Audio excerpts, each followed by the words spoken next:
Jadi kalau di masyarakat barat itu tidak seperti dalam Islam. Mereka ingin terus berevolusi. Mereka menyatakan diri belum sempurna, sedang mencari jati diri, berubah dari satu keadaan kepada keadaan yang lain. Tidak ada nilai-nilai yang tetap, nilai-nilai yang abadi. Sementara Islam itu menekankan apa? Laqad khalaqnal insana fi ahsani taqwim. Sejak awal Allah telah menciptakan manusia itu sempurna, dibekali dengan akal, dibekali dengan hati nurani, dibekali dengan agama atau wahyu dari Allah Subhanahu wa ta'ala untuk memandu kehidupan manusia ini. Kalau manusia itu meninggalkan ajaran agama, maka dia akan terbelakang, akan mundur. Itu konsepnya Islam. Makanya Allah mengatakan apa? Tsumma radadnahu asfala safili. Kalau manusia meninggalkan konsep kesempurnaan Islam, dia lari dari pedoman wahyu Allah, maka kami akan kembalikan manusia itu kemana? Asfala safilin, tempat posisi yang paling rendah, yang paling hina. Jadi kalau di barat orang katanya kalau ingin maju itu meninggalkan agama. Tapi dalam Islam kalau kita ingin maju kita harus berpegang teguh kepada nilai-nilai agama.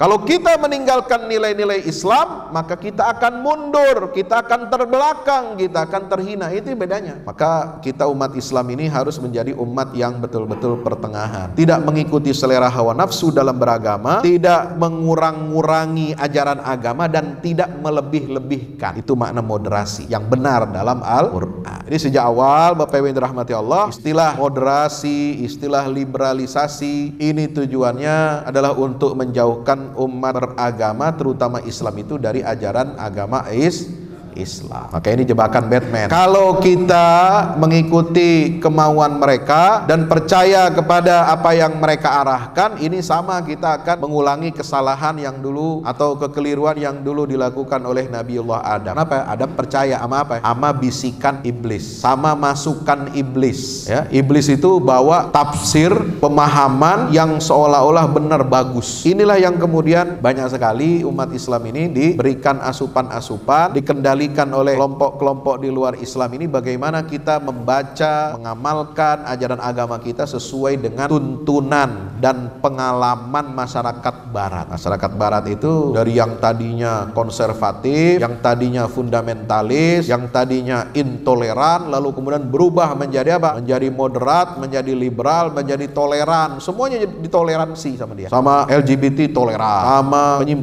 penyimpangan toleran. Jadi kita ini beragama jangan mengikuti apa kata orang. Nah, Bapak Ibu yang dirahmati Allah Subhanahu wa taala, banyak orang berupaya untuk menjadikan agama ini sebagai barang mainan, mengikuti selera hawa nafsunya. Kalau barat bilang A, kita mesti ikut bilang A, ya. Kalau timur bilang B, kita mesti ikut timur B. Kita ini bukan barat, bukan timur. Kita ini Islam. Islam itu tidak mengekor ke barat, tidak mengekor ke timur. Kita ini wasatan, kita ini istiqamah di atas Al-Quran dan sunnah Nabi kita Muhammad sallallahu alaihi wasallam. Ini liberal bilang agama ini terlalu berlebihan, maka mesti dikurangi. Ada lagi yang nggak puas dengan agama, dengan panduan yang ada, ini kurang nih, maka kita mesti bikin lebih sesuai dengan tuntutan zaman, sesuai dengan perkembangan sosial. Maka agama itu adalah agama wahyu dalam Islam. Agama ini bukan agama budaya, tapi agama wahyu. Agama budaya, agama itu ajaran-ajarannya, doktrinnya itu nanti akan berkembang mengikuti apa? Budaya, mengikuti tradisi, mengikuti perkembangan pemikiran manusia. Itu namanya agama budaya. Itulah yang disebut simbolnya dalam Quran, ghairil maghdubi alaihim waladdallin. Itulah agama budaya, ya. Kalau Islam bukan agama budaya. Islam adalah agama wahyu.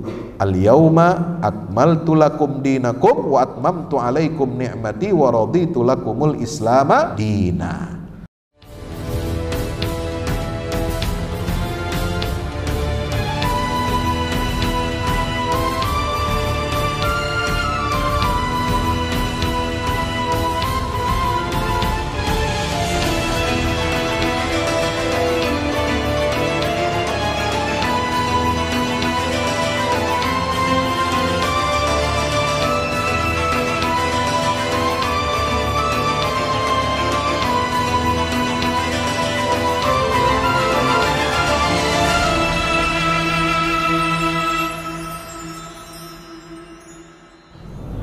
Bismillahirrahmanirrahim.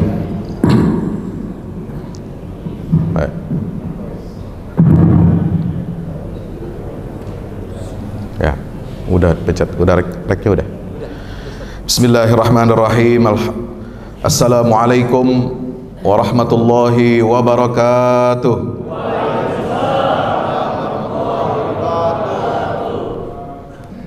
Alhamdulillah. Alhamdulillahi rabbil alamin. Wal aqibatu lil muttaqin. Wala udwana illa 'alal zalimin.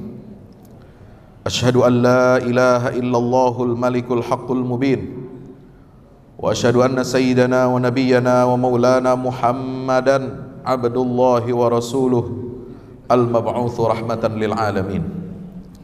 Allahumma salli wa sallim wa barik wa karrim ala hadzal nabiyyil ummiyil karim wa ala alihi wa ashabihi wa man tabi'ahum bi ihsanin ila yaumiddin. Allahumma la sahla illa ma ja'altahu sahla wa anta taj'alus sa'ba idza syi'ta sahla wa la haula wa la quwwata illa billah, amma ba'du. Bapak Ibu hadirin jamaah Masjid Al-Ukhuwah yang insyaallah mudah-mudahan kita semuanya senantiasa dirahmati Allah Ta'ala, amin. Allahumma amin. Mari kita bersyukur kehadirat Allah. Pagi hari ini kita masih bernafas. Pagi hari ini kita masih bisa bangun tidur. Alhamdulillah pagi hari ini kita bisa melangkahkan kaki ke masjid. Alhamdulillah. Dengan niat semoga Allah Subhanahu wa taala mengampuni semua dosa-dosa kita, mengangkat derajat kita, memudahkan semua hajat-hajat kita, mengokohkan tali silaturahim di antara kita, merapatkan barisan-barisan umat Islam, dan insya Allah mudah-mudahan kita semua menjadi hamba-hamba yang senantiasa pandai bersyukur kepada nikmat Allah. Di antaranya adalah dengan kita memperhatikan firman Allah Ta'ala, wa idh ta'adzana rabbukum la in syakartum la azidannakum wa la in kafartum inna azabi lasyadid. Ingat ketika Allah selamatkan Bani Israel dari penjajahan dan penindasan Fir'aun. Apa kata Allah? Wa idh ta'adzana rabbukum, Tuhanmu, Tuhan kalian mengumumkan ya. Jadi Allah sendiri yang mendeklarasikan, bukan deklarasi capres dan cawapres ya. Orang bingung, kenapa ini begini, berubah-berubah. Namanya juga perubahan. Lu santai aja ya. Nggak usah dibuat ribet, nggak usah dibuat pusing ya. Politik itu politik, ya begitulah politik ya. Yang nggak akan berubah itu cuma satu, ayat Allah nggak berubah. Semua buatan manusia, aturan manusia bisa berubah. Pagi ngomong ini, sore lain lagi. Hari ini begini kesepakatannya, besok lain lagi ya. Maka satu-satunya pegangan kita dalam menghadapi fitnah-fitnah, menghadapi gelombang pasang surut yang menjadi tantangan bagi kita umat Islam ini adalah firman-firman Allah Subhanahu wa taala dan petunjuk dari Nabi kita Muhammad sallallahu alaihi wasallam. Apa kata Allah? Wa idz ta'adzana rabbukum. Allah mesti kalian ingat, mesti kalian garis bawahi bahwasanya Dia telah mendeklarasikan, Dia telah mengumumkan kepada khalayak, kepada seluruh makhluk. Ini berlaku buat siapa saja. La in syakartum, bukan hanya kepada Bani Israel. Jika kalian, wahai umat Islam, umat Rasulullah termasuk di dalamnya, jika kalian Bani Israel mau mensyukuri nikmat-nikmat yang telah aku berikan, la azidannakum, aku pasti akan memberikan tambahan nikmat kepada kamu. Wala in kafartum inna adzabi lasyadid, sebaliknya Kalau kalian kufur dan ingkar atas nikmat-nikmat yang telah aku berikan, maka ketahuilah sungguh azabku, siksaku, kata Allah, sangatlah pedih dan perih.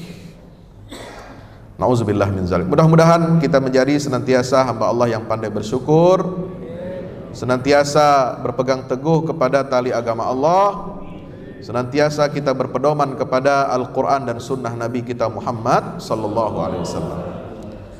Pagi hari ini, setelah kita bersalawat salam untuk baginda Rasulullah SAW, Allahumma salli ala Muhammad wa ala ali Muhammad, tema yang sangat penting, yaitu judulnya liberalisasi dan moderasi agama. Apa itu arti liberal? Dan apa arti liberalisasi? Liberal itu dari bahasa Latin libre atau liber. Itu artinya apa? Bebas.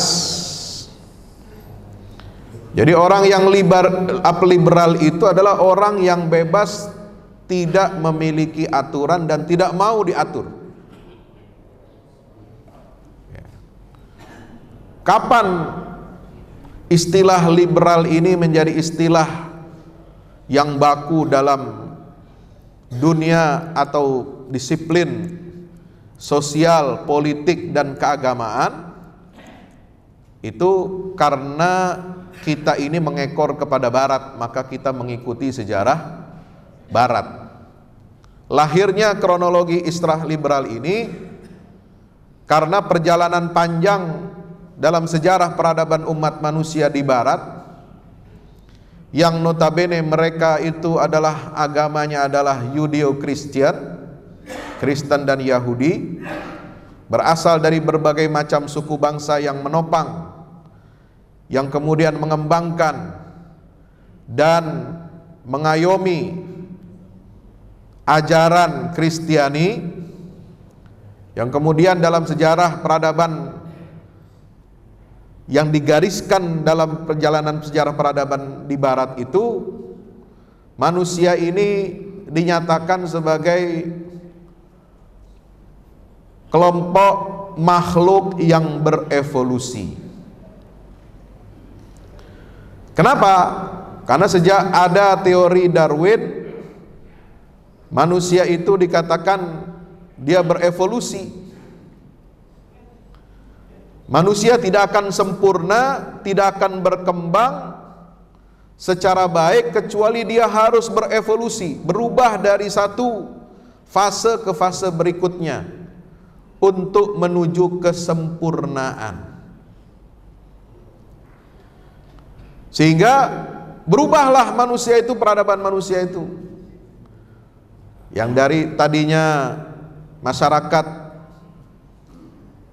animis, ateis, lalu kemudian dia menyembah patung, kemudian berkembang lagi menyembah Tuhan, menyembah macam-macam, ya. Lalu kemudian berubah setelah ditemukan kemajuan-kemajuan, mereka lalu kemudian mengubah arah manusia ini dari teologi kepada antropologi, dari berpusat kepada Tuhan, teos, menjadi antroposentris, dari teosentris berpusat kepada Tuhan, kepada agama. Agama itu sebagai poros sumbu utama kehidupannya, lalu berubah diri menjadi apa? Antroposentris, bahwa manusia ini adalah pusat dan inti daripada seluruh kehidupannya. Yang tadinya menghamba, mengabdi kepada Allah, kepada Tuhan, kepada ajarannya, lalu kemudian apa? Meninggalkan ajaran Allah, lalu kemudian menuhankan dirinya sendiri. Maka Allah Ta'ala menyebutkan, ada isyarat di dalam Al-Quranul Karim, ara'aita man ittakhadha ilahahu hawahu afa anta takunu alaihi wakila. Manusia ini menjadi rusak ya, kalau sudah sampai pada taraf dia telah menjadikan dirinya sebagai Tuhan, syahwatnya sebagai Tuhan, seleranya dipertuhankan. Itu puncak kesesatannya manusia ya. Padahal Islam mengajarkan bahwasanya manusia ini sejak pertama kali itu dia sudah diciptakan oleh Allah secara sempurna. Laqad khalaqnal insana fi ahsani taqwim.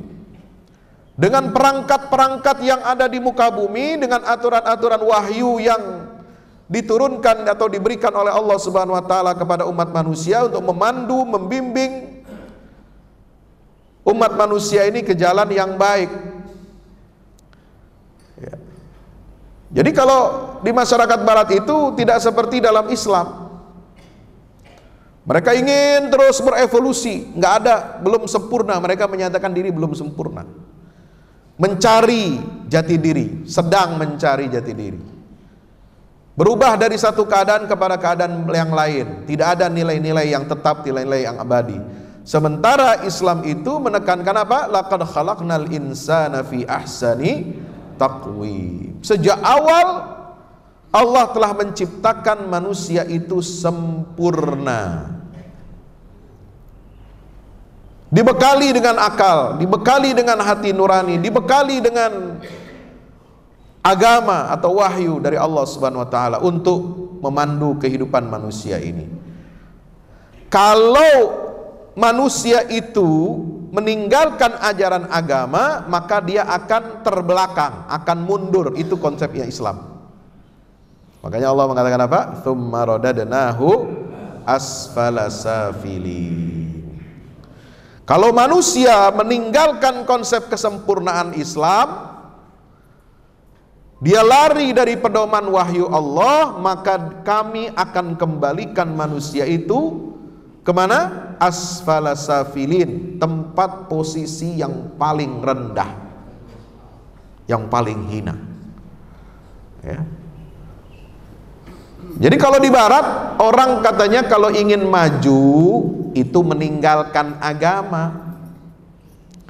Tapi dalam Islam, kalau kita ingin maju, kita harus berpegang teguh kepada nilai-nilai agama. Kalau kita meninggalkan nilai-nilai Islam, maka kita akan mundur, kita akan terbelakang, kita akan terhina. Itu bedanya. Maka Bapak Ibu yang dirahmati Allah Subhanahu wa taala, di dalam Al-Quran banyak sekali diceritakan tentang umat-umat terdahulu, sejarah umat terdahulu. Ada yang berhasil, ada yang gagal. Yang berhasil itu disebutkan dalam satu ayat yang singkat menggambarkan kondisi mereka itu siapa? Siratal ladzina an'amta alaihim. Ini yang lurus ya. Yang berpedoman kepada wahyu Allah, berpedoman kepada agama Allah. Mereka adalah orang-orang yang diberikan karunia nikmat dari Allah Subhanahu wa taala. Siapa mereka? Minan nabiyyin was-siddiqin was-syuhada was-salihin, yaitu para nabi, para siddiqin, orang-orang yang membenarkan ajaran yang dibawa oleh nabi. Syuhada, orang-orang yang bersaksi dan menyaksikan kebenaran dari Allah Subhanahu wa taala sehingga dia rela mengorbankan dirinya di jalan itu. Was-salihin, dan orang-orang yang saleh, istiqomah tegak lurus menjalankan agama Allah. Ini orang-orang yang sukses, berhasil. Tapi jangan salah, kita disebutkan juga, diberitahukan juga jalannya orang-orang yang gagal. Orang yang gagal itu adalah siapa? Ghairil maghdubi alaihim waladdallin.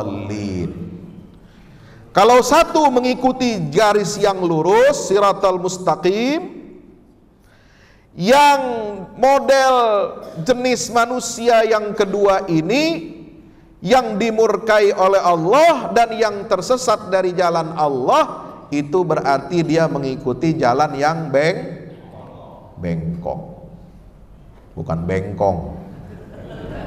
Bengkong atau tukang sunat. Masih ada di sini bengkong? Oh, ada. Ya. Ya. Dari kita baca surat Al-Fatihah saja, kita sudah diajarkan oleh Allah mana kelompok yang lurus, mana kelompok yang bengkok, mana jalan yang istiqomah dan mana jalan yang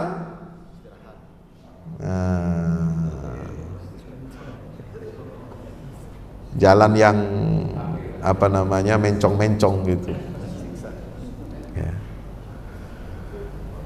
Yang istiqomah itulah disebut di dalam Al-Quran sebagai khairu ummah, umat yang terbaik. Yang istiqomah itu yang disebut oleh Allah dalam surat Al-Baqarah ayat 143. Ayat berapa? 143. Wa kadzalika ja'alnakum ummatan wasata. Kalau tadi khairu ummah Ali Imran ayat 110. Umat terbaik, satu. Yang kedua, umat pertengahan.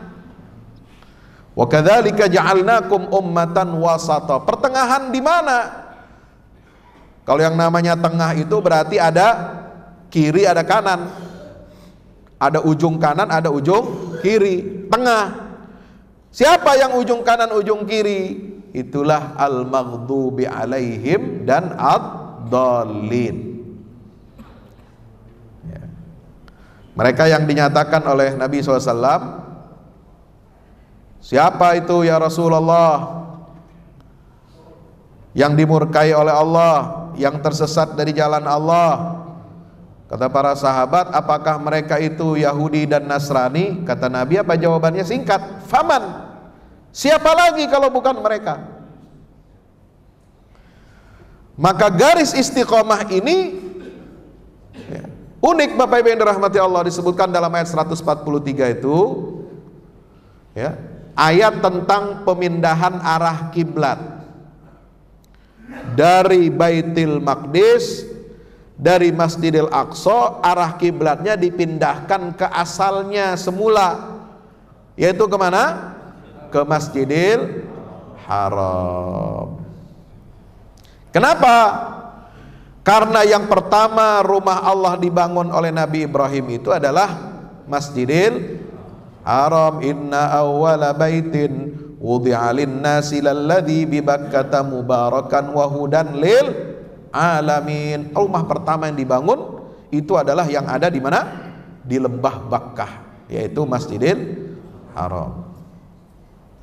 Baru kemudian Nabi Ibrahim 40 tahun kemudian berikutnya dia membangun Masjidil Aqsa. Kiblat pertama berarti itu adalah Masjidil Haram, kiblatnya orang-orang bertauhid. Dari sejak Nabi Adam sampai Nabi Ibrahim alaihi salam itu kiblatnya kemana? Ke Masjidil Haram. Lalu kemudian setelah Nabi Ibrahim wafat, anak cucunya, karena para nabi dan rasul kebanyakan adalah dari keturunan Ibrahim, dari jalur Ishak, dari Yakub. Yakub itu bergelar Israel, hamba Allah yang pilihan. Lalu kemudian nabi-nabi setelah itu semuanya, hampir semuanya itu adalah dari kalangan Bani Israel. Maka kiblat itu kemudian beralih kemana? Ke Masjidil Aqsa. Ya. Kemudian dicabut oleh Allah. Kiblat itu dirubah lagi, dipindahkan lagi kemana? Ke Masjidil Haram. Allah berhak enggak? Berhak, karena dia yang menentukan kiblat itu. Agama itu harus mengikuti apa kata Allah, bukan mengikuti selera kita atau mengikuti tradisi. Ketika ayat yang memindahkan kiblat dari Masjidil Aqsa ke Masjidil Haram, dari Baitul Maqdis ke Masjidil Haram, orang-orang Yahudi, orang-orang Nasrani juga protes. Ya. Kenapa dipindahkan? Makanya di situ ada ayat di awal juz kedua itu ya. Apa ayat juz keduanya?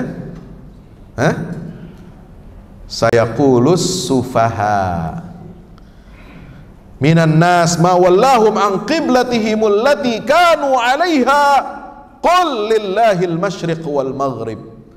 Ayat pertama di juz yang kedua. Halo. Assalamualaikum. Tahu juz kedua? Bukan juz mangga. Ya.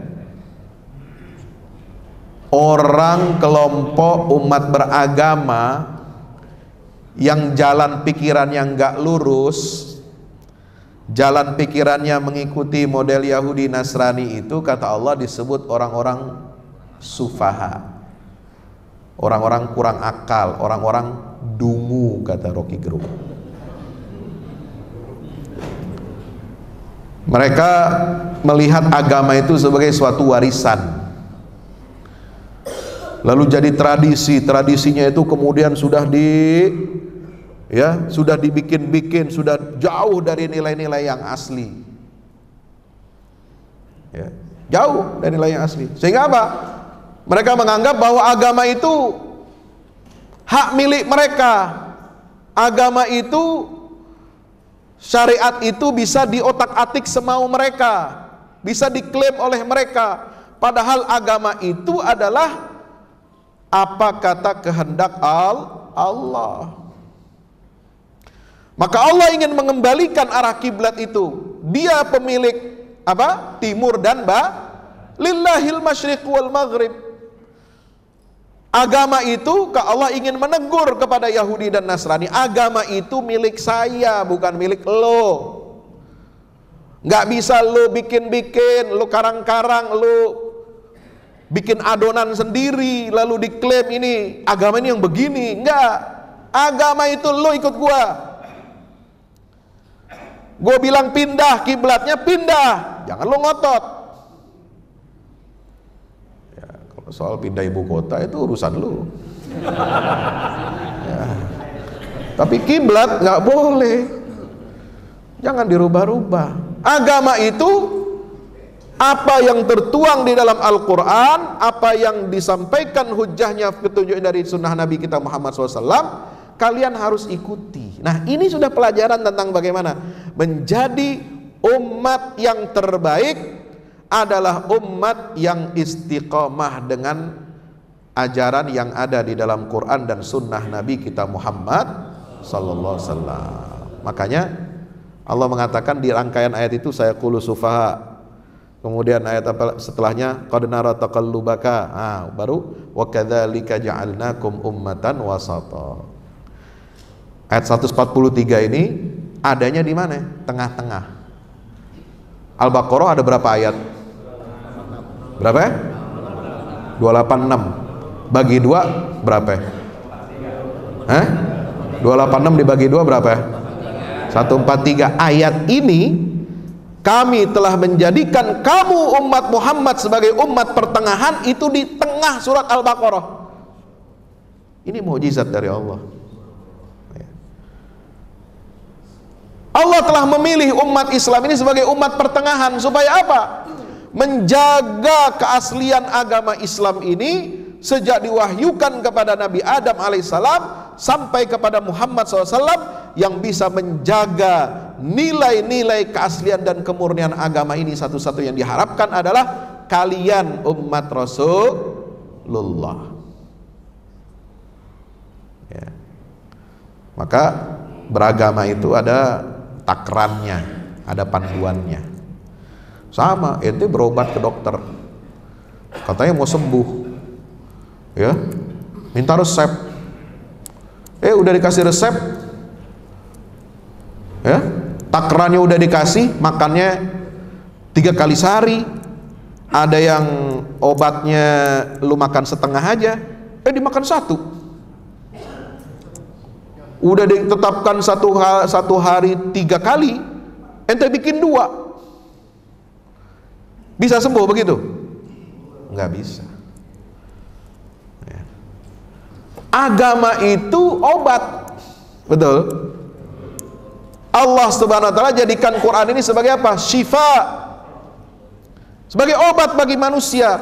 Kalau yang namanya obat penyembuhan itu sama Allah yang salah satu namanya adalah Asy-Syafi, yang maha menyembuhkan. Allahumma antas syafi la shifaa illa shifa'uk. Itu kan doa. Berarti Nabi mengatakan salah satu nama Allah, asma Allah adalah Asy-Syafi, yang maha menyembuhkan. Kalau ente percaya Al-Quran dengan kalamullah, firman Allah itu adalah syifa, obat penyembuhan, maka apa yang ditetapkan oleh yang maha menyembuhkan ini ente harus terima, ente harus terapkan bulat-bulat, tidak boleh kita kreasi. Ya, kalau dalam beragama ini nggak boleh kita pakai kreasi. Ya, kalau kreasi, inovasi itu boleh dalam bidang apa? Dunia. Apa kata Nabi SAW? Antum a'lamu bi umuri dunyakum. Kamu itu lebih tahu urusan tentang dunia.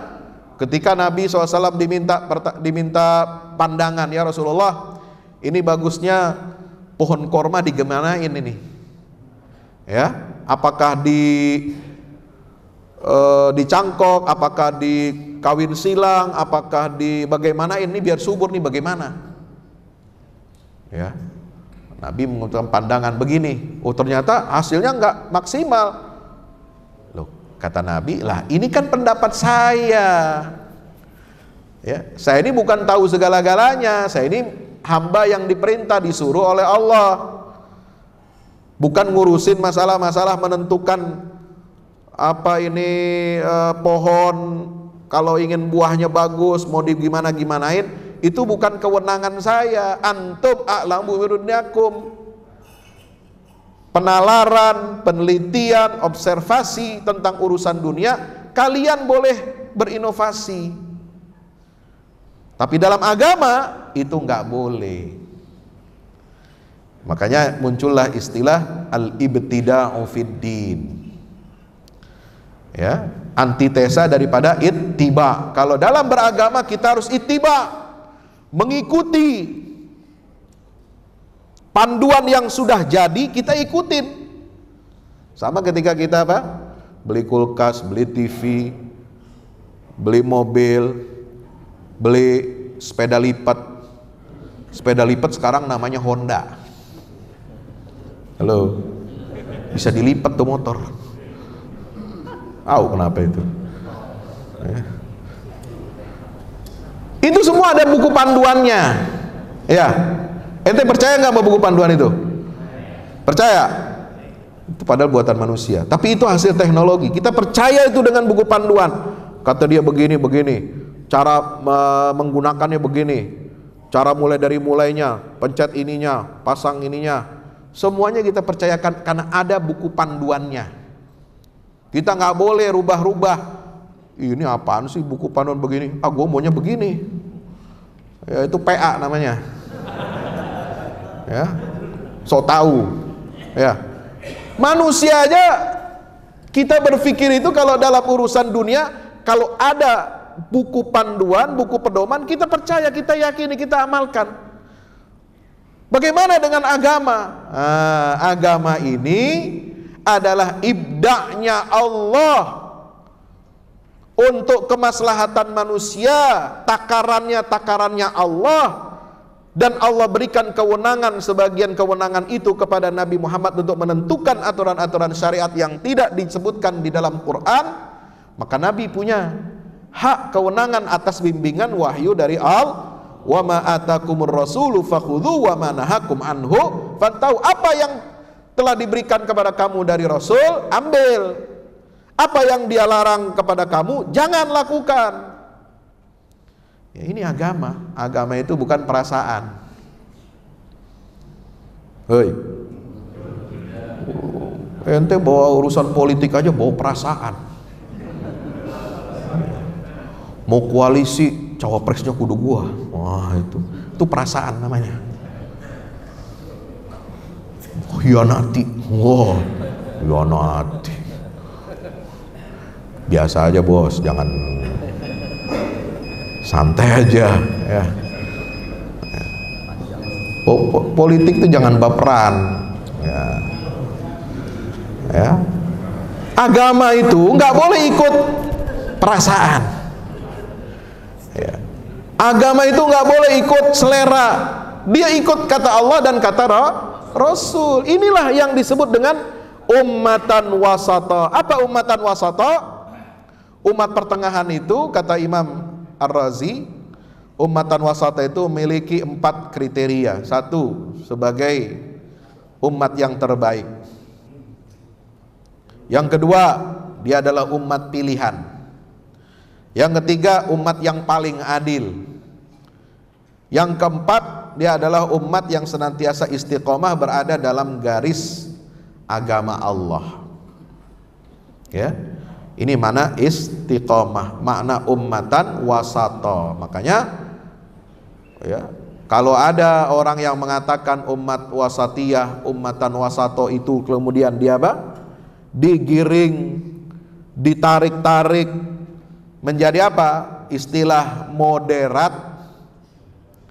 Nah, itu dalam pengertian sekarang, pengertian yang dibakukan oleh peradaban barat, itu nggak bisa, nggak cocok. Umat wasaton dengan umat moderat itu nggak cocok. Moderat yang dimaksud oleh barat adalah sekarang dalam pemahaman keagamaan, Anda harus memahami agama itu pakai akal semata-mata. Moderat itu adalah kalau Anda menghormati pilihan orientasi seksual orang lain, ya. Mau pindah gender dari laki ke perempuan, dari perempuan ke laki-laki, nah itu ente harus hormati, ente harus jaga, ente harus lindungi. Itu moderat. Moderat itu menurut barat adalah kalau Anda itu menghormati, menghargai dan melindungi, mengakui hak orang untuk kawin beda agama misalnya. Itu moderat. Ya. Hak orang untuk jadi homoseksual, hak orang untuk bakar Quran, makanya dilindungi tuh, orang ngebakar Quran dijaga. Yang protes malah ditangkap. Ini kan lucu, menista suatu yang sakral, ya. Kalau dia minta izin, dilindungi. Itulah kebebasan berekspresi. Tapi kalau ada yang protes, dan protes itu adalah bagian dari hak berekspresi, menyatakan ketidaksetujuannya, ini malah ditangkap. Jadi terbolak-balik dunia ini. Nah, Bapak Ibu yang dirahmati Allah, sekarang istilah moderat ini dipakai untuk, ya, menjerumuskan umat Islam. Ya, kita harus moderat, tapi moderat yang dipahami bukan moderat sebagaimana yang Al-Quran inginkan. Kalau moderasi pertengahan, artinya moderasi pertengahan, ummatan wasata dalam Quran itu tidak mengikuti gaya dan pola berfikirnya Yahudi dan tidak mengikuti gaya dan pola pikirnya Nasrani. Ini yang ekstrim dalam beragama. 1, menuhankan materi. Yang kedua, ini menjauhi materi.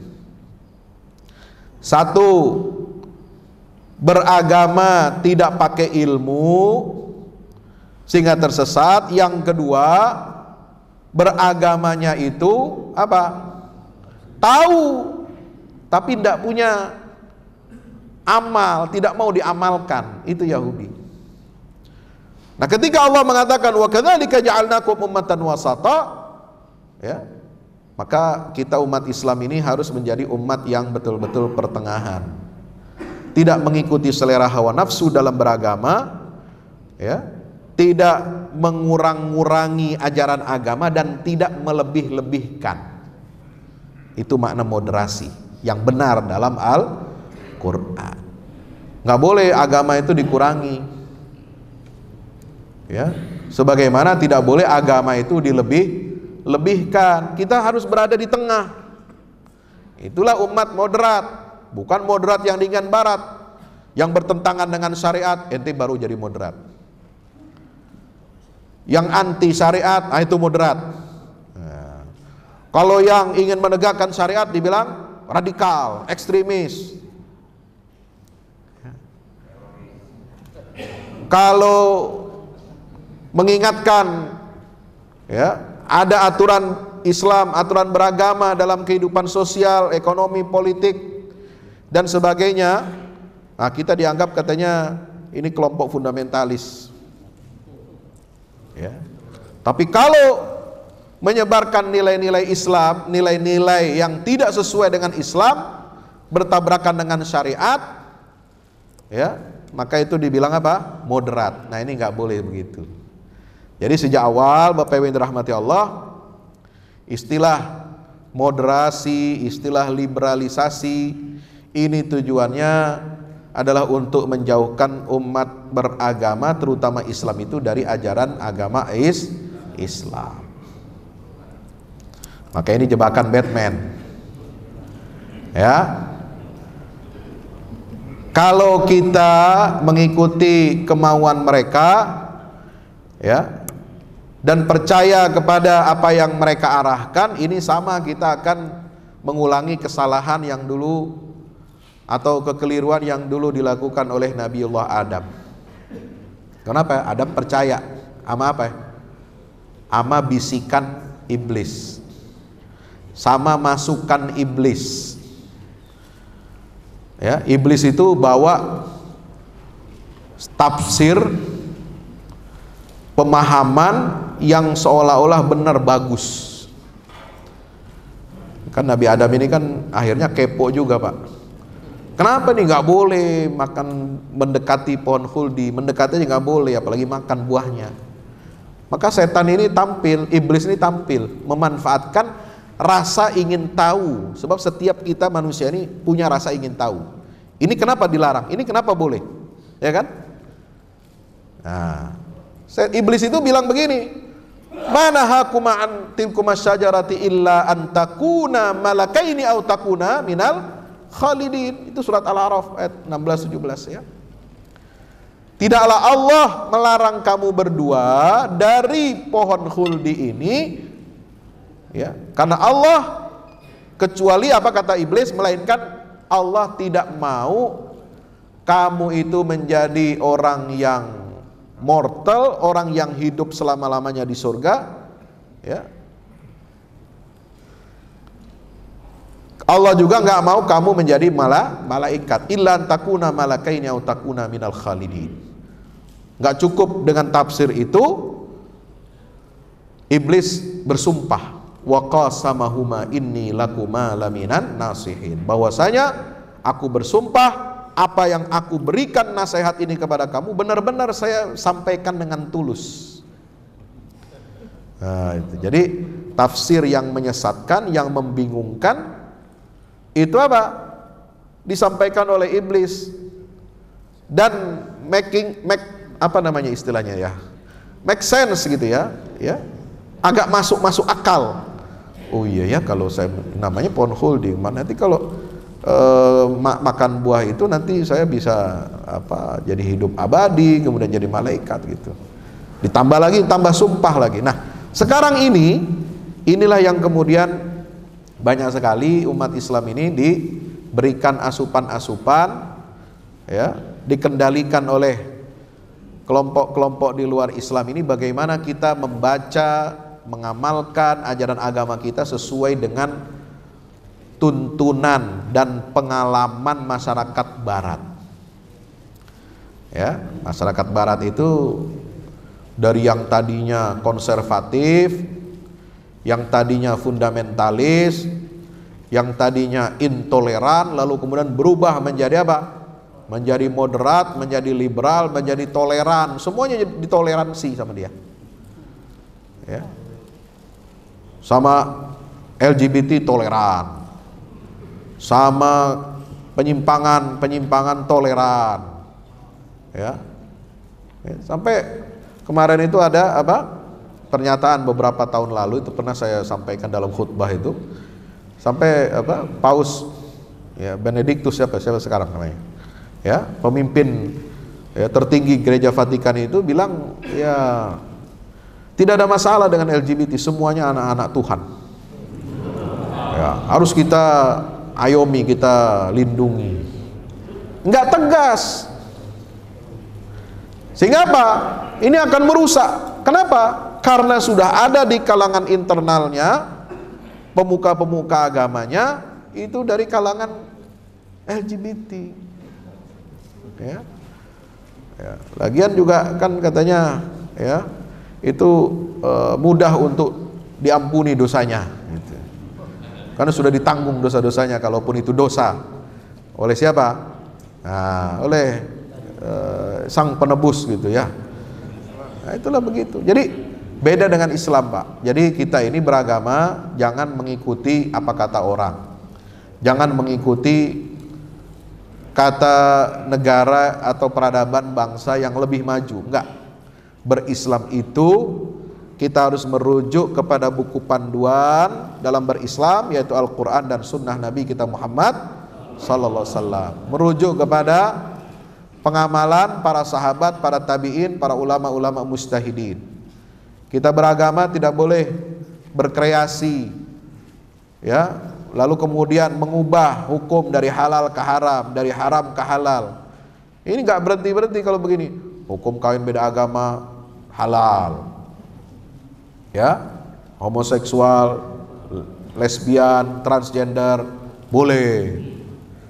Yang penting katanya jadilah homoseksual yang soleh dan bertakwa.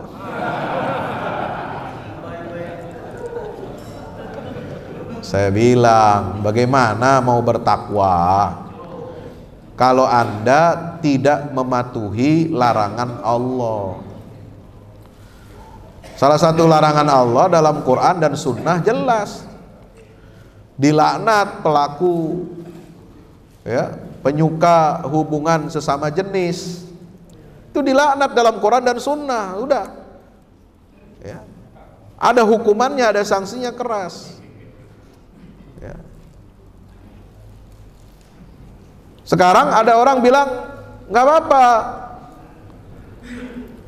LGBT, yang penting bertakwa, yang penting soleh, yang penting masih mau sholat.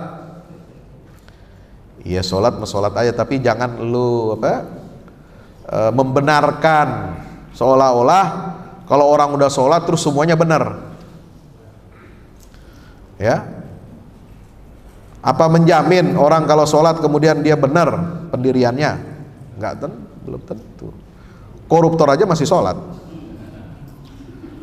Ya. Tukang bohong masih umroh. Ya, haji, ya, suka makan riba, bolak-balik hajinya, umrohnya. Apa itu menjamin kebenaran istiqomahnya seseorang? Sholat, haji, umroh menjamin itu? Enggak.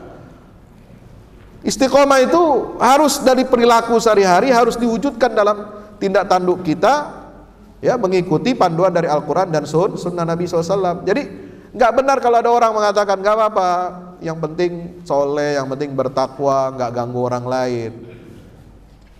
Ya. Nah ini sudah tidak sejalan dengan perintah Al-Quran. Apa kata Nabi Lut kepada kaumnya? Ya, ala tattaqun. Itu dalam surat Asy-Syu'ara. Nabi Lut berkata kepada kaumnya, mengapa kamu tidak bertakwa kepada Allah?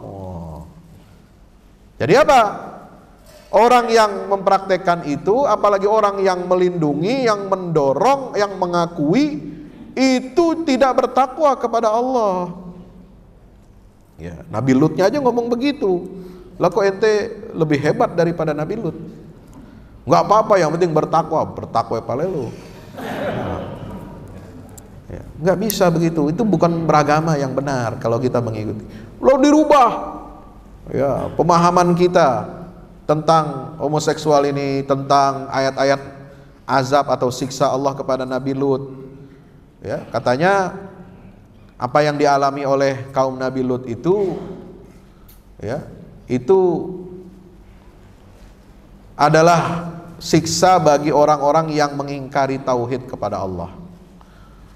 Loh, yang jelas dalam Al-Quran itu ayat-ayatnya itu jelas, ya, siksaannya itu ditujukan kepada siapa? Kepada perilaku seksual mereka yang menyimpang. Bukan hanya soal tidak bertauhid kepada Allah, ya. Azabnya, siksanya sangat keras. Kurang bagaimana itu siksanya kepada kaum Nabi Lut, ya. Nah, Bapak Ibu yang dirahmati Allah Subhanahu wa taala, banyak orang berupaya untuk menjadikan agama ini sebagai barang mainan, ya, mengikuti selera hawa nafsunya. Kalau barat bilang A, kita mesti ikut bilang A, ya. Kalau timur bilang B, kita mesti ikut timur B. Kita ini bukan barat, bukan timur. Kita ini Islam. Islam itu tidak mengekor ke barat, tidak mengekor ke timur. Kita ini wasatan, kita ini istiqamah di atas Al-Quran dan sunnah Nabi kita Muhammad sallallahu alaihi wasallam. Jangan kita mengikuti siapa yang berkuasa. Yang berkuasa barat, ikutin model barat beragamanya. Yang berkuasa timur, Cina, Rusia, ntar ngikutin cara mereka beragama. Nggak boleh. Itu bukan orang Islam yang benar. Beragama dalam Islam itu tidak boleh melebih-lebihkan ajaran agama sebagaimana diturunkan oleh Allah kepada Nabi Muhammad SAW, dan tidak boleh mengurang-urangi. Ya, ini penyakit manusia, melebihkan dan mengurangi. Yang susah itu menjaga apa yang sudah diberikan dalam kitab panduan, ya. Merasa apa? Kurang, dilebihin. Merasa kelebihan, dikurangin. Ini liberal bilang agama ini terlalu berlebihan, maka mesti dikurangin, ya. Ada lagi yang nggak puas dengan agama, dengan panduan yang ada, ini kurang nih, maka kita mesti bikin lebih sesuai dengan tuntutan zaman, sesuai dengan perkembangan sosial, ya. Maka agama itu adalah agama wahyu dalam Islam. Agama ini bukan agama budaya, tapi agama wahyu. Agama budaya, agama itu ajaran-ajarannya, doktrinnya, ya, itu nanti akan berkembang mengikuti apa? Budaya, mengikuti tradisi, mengikuti perkembangan pemikiran manusia. Itu namanya agama budaya. Itulah yang disebut simbolnya dalam Quran, ghairil maghdubi alaihim waladdallin. Itulah agama budaya, ya. Kalau Islam bukan agama budaya. Islam adalah agama wahyu. Al-yauma akmaltu lakum dinakum wa atmamtu alaikum ni'mati wa raditu lakumul islama dina. Sehingga turunnya ayat itu menjadi nikmat paling besar kepada Rasulullah dan umatnya. Lalu kita puasa di hari Arafah ketika hari turunnya ayat itu. Lalu kemudian kesempurnaan Islam itu kita rayakan dengan apa? Dengan Idul Adha. Jadi kita udah punya patokan-patokan dalam beragama. Nggak boleh kurang, nggak boleh lebih. Itulah Islam yang sesungguhnya. Bukan liberal, bukan yang moderat yang mengikuti kehendak barat, bukan yang macam-macam.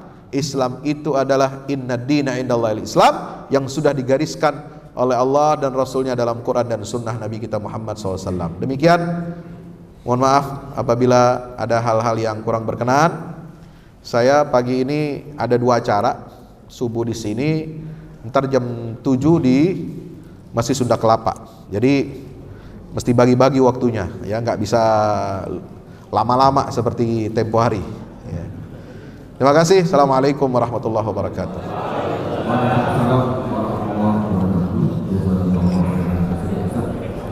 Ya, pada jemaah karena memang kita ada agenda lain pada jam 7 di Masjid Sunda Kelapa.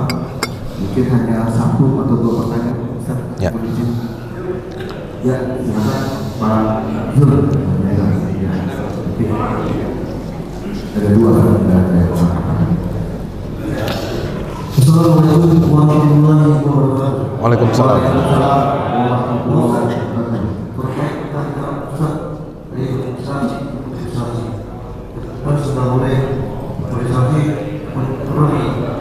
Bagaimana supaya kita ini mencegah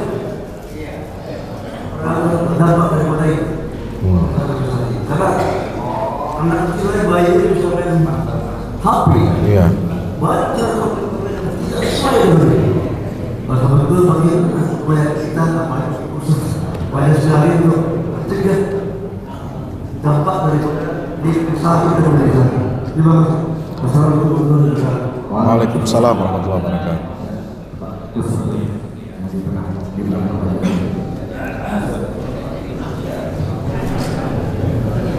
Cukup 2 pertanyaan. Assalamualaikum warahmatullahi wabarakatuh. Waalaikumsalam. Berkaitan dengan tema bagaimana kedudukan Islam Nusantara. Ini dari Assalamualaikum warahmatullahi wabarakatuh. Waalaikumsalam. Ustaz, ada 2 pertanyaan dari Pak Jenderal Zul sama Mas. Silakan Ustaz bisa dijawab. Baik, terima kasih. Bagaimana kita mengatasi, menanggulangi atau mencegah dampak liberalisasi dan moderasi agama? Kita mulai dari mana? Dari pendidikan. Ya, karena pendidikan ini sangat mendasar, sangat penting. Pendidikan itu ada aspek bukan hanya fisik, bukan hanya akal, tapi juga hati. Maka tiga-tiganya harus kita didik dengan baik.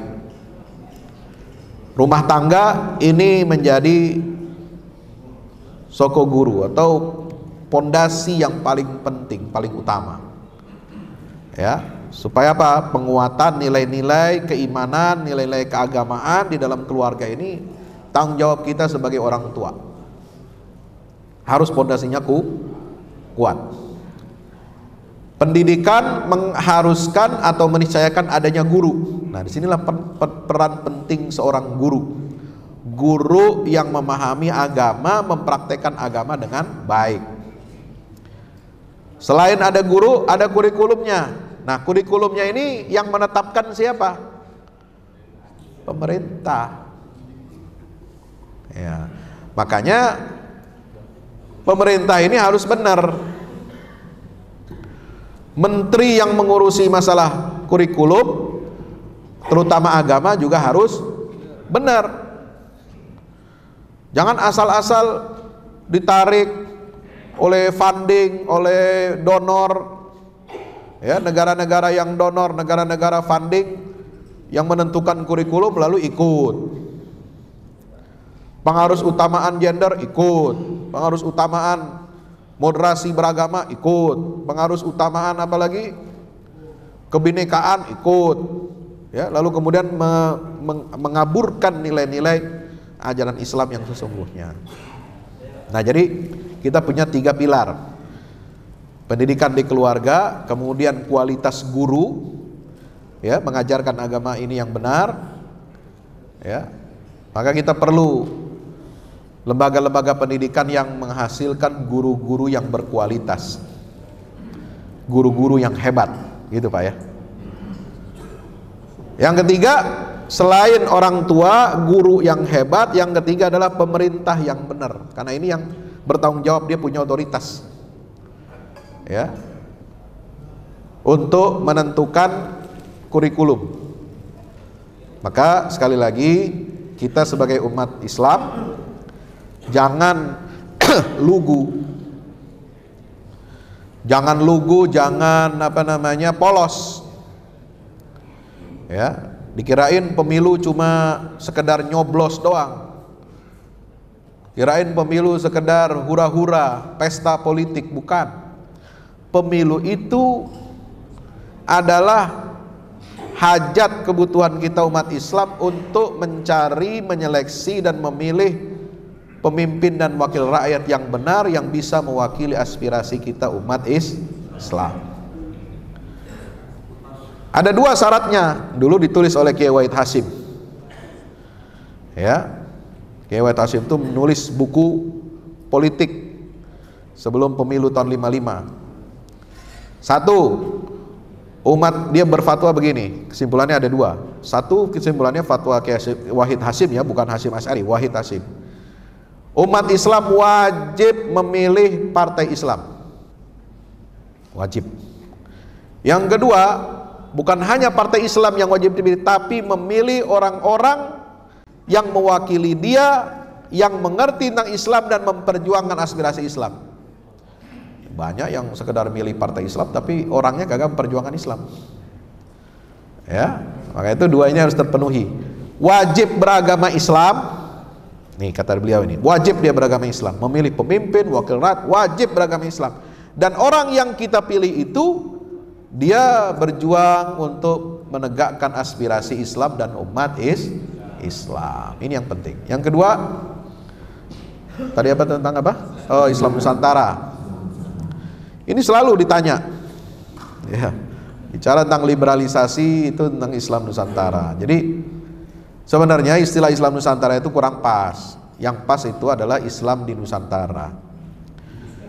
Islam di Nusantara itu adalah Islam yang dibawa oleh para pendakwah, para dai, ya, dari berbagai penjuru dunia. Ya, ada yang dari Arab, ada yang dari Gujarat, ada yang dari Persia, dan semua punya satu kesamaan, bahwa Islam yang masuk ke Nusantara ini adalah Islam Ahlus Sunnah wal Jamaah. Maka kalau kita ingin mengatakan Islam di Nusantara atau Islam Nusantara, harus merujuk ke Ahlus Sunnah wal Jamaah. Jangan bikin istilah sendiri, jangan bikin ini istilah yang terbuka lalu kemudian bisa dibentuk oleh berbagai macam pemahaman-pemahaman yang menyimpang. Ya, itu tegas, itu jelas, itu frame-nya, ya, yang menyatukan seluruh ajaran Islam di Nusantara ini adalah Ahlus Sunnah wal Jamaah. Ya. Nah, ini yang nggak boleh berubah. Ya. Jangan mengatakan Ahlus Sunnah wal Jamaah ini hanya golongan saya, golongan kamu tidak masuk, ya, atau keluar dari Ahlus Sunnah wal Jamaah. Kemudian lagi ada yang mengatakan kalau begitu Ahlus Sunnah wal Jamaah ini, ya, ini bisa kita atur, kita bisa sesuaikan dengan perkembangan zaman, lalu kemudian membenarkan hal-hal yang bertentangan dengan agama. Tidak. Jadi istilah Islam Nusantara ini sebenarnya menurut yang saya dengar dari teman-teman Nahdliyin itu adalah sebenarnya adalah konsepnya Ahlus Sunnah wal Jamaah. Tapi nah, tak ada tapinya, dibawa oleh anasir kelompok-kelompok liberal ini untuk membenarkan, ya, tradisi-tradisi yang bertentangan dengan Islam, untuk dibawa ke arah moderasi agama, gitu, untuk memukul kelompok intoleran. Itu tujuannya. Saya dengar langsung nih dari siapa? Saudara Ulil, ya. Dulu saya diminta ditelepon oleh Menteri Agama waktu itu, masih zaman Menteri Agama periode pertama, ya, yang era Pak Jokowi itu, siapa? Lukman Hakim Saifuddin.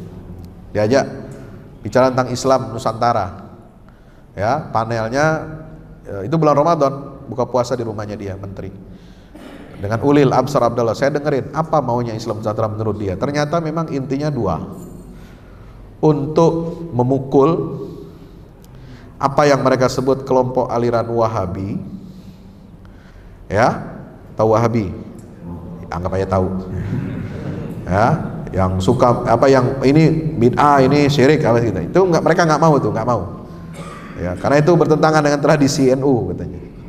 Nah, yang kedua, untuk memukul apa? Tidak setuju dengan konsep negara Islam, baik itu yang dicecahkan oleh HTI dengan khilafahnya maupun dalam konteks apa, istilah NKRI bersyariah model FPI, itu nggak mau. Jadi itu yang saya dengar. Nah, mereka bawa ini, kelompok liberal itu menjauh dari konsep Ahlussunnah Jamaah. Ahlussunnah Jamaah itu ya intinya kan patuh kepada syariat. Ya, menjunjung tinggi Al-Qur'an dan Sunnah. Itu Ahlussunnah Jamaah. Jadi bukan dibawa untuk apa? Memusuhi gerakan politik Islam, ya, memusuhi gerakan-gerakan tertentu dalam Islam. Itu enggak begitu. Ada beda pandangan boleh. Menurut NU begini, cara bernegara, berbangsa begini, bisa didialogkan dengan teman-teman dari FPI dan yang lain-lain sebagainya. Bisa duduk bersama, mestinya bisa. Tapi karena ya itu ada masalah, ya apa namanya, masalah soal relasi kuasa dalam politik, ya maka ada pengentalan. Jadi harus dibedakan, ini nggak boleh, ini moderat, ini nggak moderat begitu. Nah, itulah yang saya pahami, ya mudah-mudahan kita tidak terjebak kepada pembelahan itu. Kita tidak terjebak kepada kategorisasi itu. Kalau nggak begini berarti Anda bukan Islam Nusantara. Kalau begini Anda berarti Islam Arab. Loh, apa beda Islam Arab dengan Islam Nusantara? Sumbernya satu, ajarannya satu, Qurannya satu, kitab-kitab hadisnya sama, ya. Kok beda? Bisa bedakan? Loh, prakteknya beda, prakteknya loh sama. Ajaran Islam itu menilai Islam itu bukan dari praktek tapi dari ajarannya. Kalau kita menilai Islam itu dari prakteknya, orang nggak bakal ada yang mau masuk Islam. Kenapa? Karena begajulan orang Islamnya, karena mundur, karena terbelakang, karena bodoh, karena miskin. Kenapa orang mau tertarik dengan Islam? Karena melihat inti ajaran agamanya. Dibandingkan dengan agama mereka sebelumnya, agama terdahulu, ternyata lebih mudah Islam, ternyata lebih rasional Islam, ternyata lebih memberikan kebahagiaan Islam ini, ya. Masuk akal, sesuai dengan alam pikiran modern, tapi bukan dengan cara bagaimana menjadikan agama ini tunggangan untuk membenarkan semua model-model pemikiran yang dikembangkan oleh orang-orang yang merasa dirinya modern gitu. Demikian, aku qouli hadza astaghfirullah li wa lakum. Wassalamualaikum warahmatullahi wabarakatuh.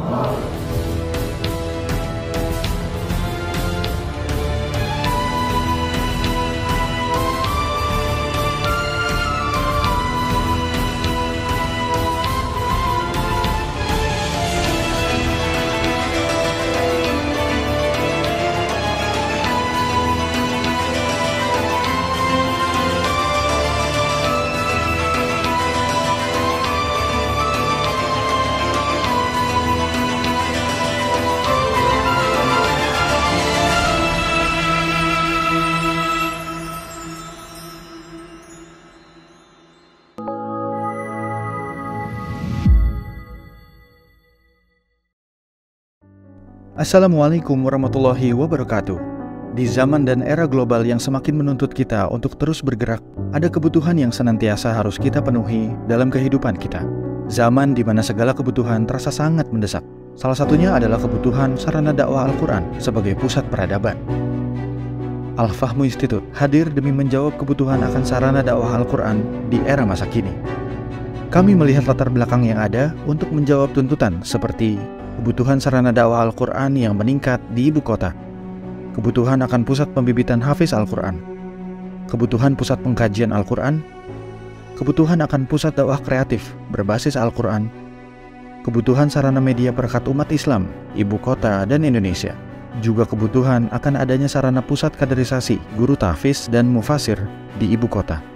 Yayasan Al-Fahmu International Indonesia sedang membangun gedung pusat dakwah Quran yang berlokasi di Jalan Pengukiran 3, Pekojan, Tambora, Jakarta Barat. Gedung pusat dakwah Quran ini insya Allah akan menjawab tantangan dan kebutuhan akan sarana dakwah Al-Quran yang ada, seperti yang digagas oleh Direktur Al-Fahmu Institute, Kiai Haji Fahmi Salim MA, yaitu tugas peradaban kita semua adalah untuk berperan dalam menerjemahkan cetak biru peradaban, yaitu Al-Quran, dalam dunia nyata.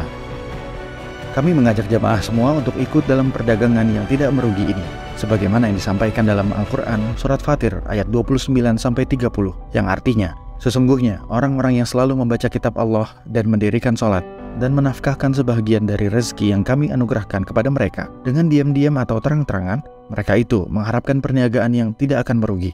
agar Allah menyempurnakan kepada mereka pahala mereka dan menambah kepada mereka dari karunia-Nya. Sesungguhnya Allah Maha Pengampun lagi Maha Mensyukuri. Gedung Pusat Dakwah Quran Al-Fahmu Institute terdiri dari 4 lantai, di mana di lantai 1 terdapat Masjid Quran Mulia. Dan di setiap lantainya insya Allah diperuntukkan demi berlangsungnya tugas mulia dalam perjuangan dakwah Al-Quran.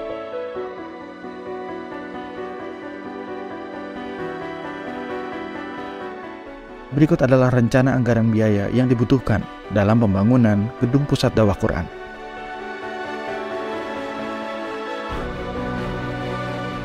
Dalam kesempatan yang mulia ini, kami mengajak jamaah semua untuk ikut dalam gerakan sedekah Lailatul Qadar di setiap malam ganjil di bulan Ramadan.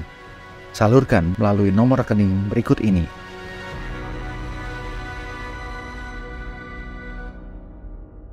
Al-Fahmu Institute, bahagiakan Indonesia dengan dakwah Quran.